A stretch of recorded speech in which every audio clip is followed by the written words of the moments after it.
देश भर में धूमधाम के साथ गणेश उत्सव मनाया जा रहा है। गणेश महोत्सव की धूम महाराष्ट्र के साथ साथ अब देश की राजधानी दिल्ली में भी देखने को मिल रही है। एक तरफ महाराष्ट्र में लालबाग राजा के दर्शन करने के लिए लोग दूर दूर से पहुंचते, तो वहीं दिल्ली के कोटला के राजा के दर्शन करने के लिए भी दिल्ली एनसीआर से लोग पहुंचते हैं। हर वर्ष की तरह इस वर्ष भी दिल्ली के कोटला मुबारकपुर स्थित सुखदेव मंदिर में भगवान गणेश को 56,000 लड्डुओं का भोग लगाया गया, जो लोगों के आकर्षण का केंद्र बना हुआ है।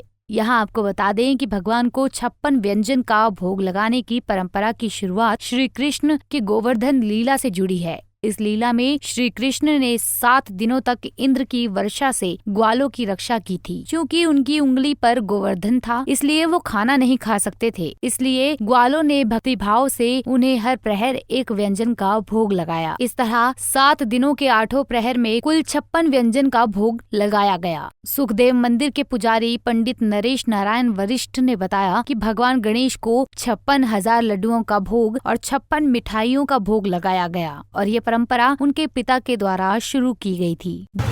56,000 लड्डुओं की झांकी तो चल रही है हमारी। इसमें 56 भोग भी शामिल किया गया और अलग अलग के पकवान रखे गए। इसके अलावा इस बार 29वें गणपति है ना, जो वो वक्रतुंड महाकाय हैं।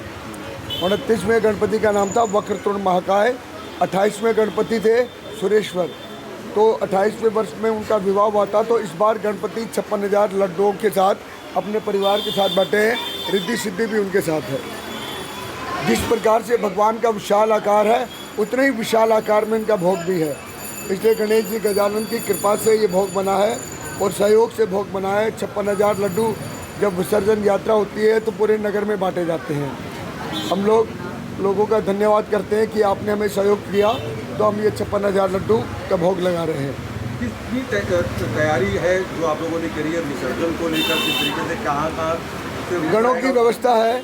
हर एक डिपार्टमेंट से क्लियरेंस लेना, चाहे वो पुलिस का हो, चाहे एमसीडी का हो, चाहे जल बोर्ड का हो, चाहे ट्रैफिक का हो, चाहे अग्निशमन का हो, चाहे किसी प्रकार से भी देशों का हो, हम उनसे परमिशन लेते हैं और एक व्यवस्थित ढंग से काम करते हैं। क्योंकि जब गण शक्ति काम करती है तब गण देवता आते हैं, जब गण देवता आते हैं तब गण शक्ति काम करती है। समय बीतता गया, विश्वास बढ़ता गया। ये हमारा आधार है और हम इनको सबको, आपने इनके टैग देखा होगा, इस टैग पे लिखा हुआ है गण। गण का मतलब होता है जिसमें गुण है वो गण है, जिसमें गुण है वो गण है। तो जो गण है वही गुणवान है, वही गणपति का गण कहलाता है। अपना नाम बता दीजिए। मेरा नाम पंडित नरेश नारायण वशिष्ठ है। मेरे पिता पंडित कैलाश नारायण वशिष्ठ ने ये परंपरा शुरू करी थी। अब हम इसको मिलकर निभा रहे हैं और गणों की शक्ति के साथ इसको लेकर चलते हैं। दिल्ली एनसीआर से लोग अपनी मनोकामनाओं को लेकर यहाँ पर मनोकामना पेटी में पत्र भी डालते हैं, जिसको विसर्जन के दिन भगवान गणेश जी के साथ ही विसर्जित किया जाता है। तस्वीरों में आप देख सकते हैं कि कितने भव्य तरीके से मंदिर को सजाया गया है। ये हर साल की तरह इस बार भी 29वां राष्ट्रपति गणपति उत्सव मनाया जा रहा है। सुखदेव मंदिर में हमारे आदरणीय पिता समान आदरणीय श्री पंडित कैलाश नारायण वशिष्ठ जी ने ये पहली बार शुरू करा था। इसकी विशेषता यह है कि इस हमारे गणपति जी की मान्यता बहुत है। लोग बहुत दूर दूर से आते हैं दर्शन करने।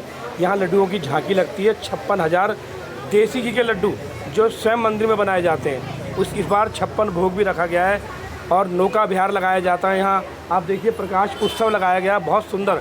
और यहाँ बहुत दूर दूर से लोग आते हैं दर्शन करने के लिए। और यहाँ पर एक मनोकामना पेटी रखी हुई है, जिसके अंदर लोग अपनी मनोकामना रखते हैं और वो हमारे पंडित नरेश नारायण वशिष्ठ जी जब गणेश जी का विसर्जन होता है तो उनके साथ वो चिट्ठियाँ बांध देते हैं और लोगों की मनोकामना पूर्ण होती है।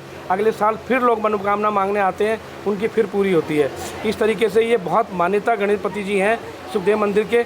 और पहले गणपति जी थे, उसके बाद गली गली में, हर गली में आज गणपति जी बैठे हुए हैं। ये बहुत अच्छी बात है, हिंदुत्व जाग रही है। तो मैं तो यही कहूँगा, गणपति बाप्पा मोरया। हिंदू पंचांग के अनुसार इस साल गणेश विसर्जन 17 सितंबर 2024 के दिन मंगलवार को होगा। इसी दिन अनंत चतुर्दशी का पर्व भी मनाया जाएगा। दिल्ली से राकेश सोनी, पंजाब केसरी टीवी।